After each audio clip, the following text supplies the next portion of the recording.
The 2020 New Brunswick general election was held on September 14, 2020 to elect members of the Legislative Assembly of New Brunswick.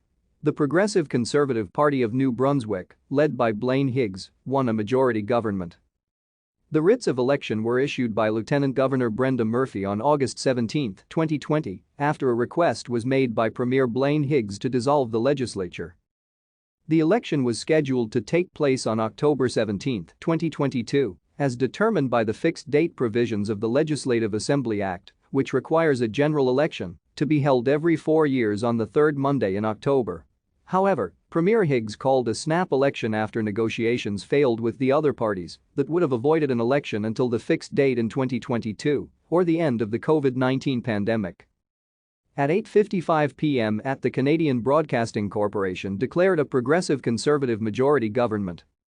The 2018 provincial election resulted in no party winning a majority of seats in the legislature for the first time since the 1920 provincial election. Thank you for watching. Like and subscribe if you would like to view more of our videos. Have a nice day.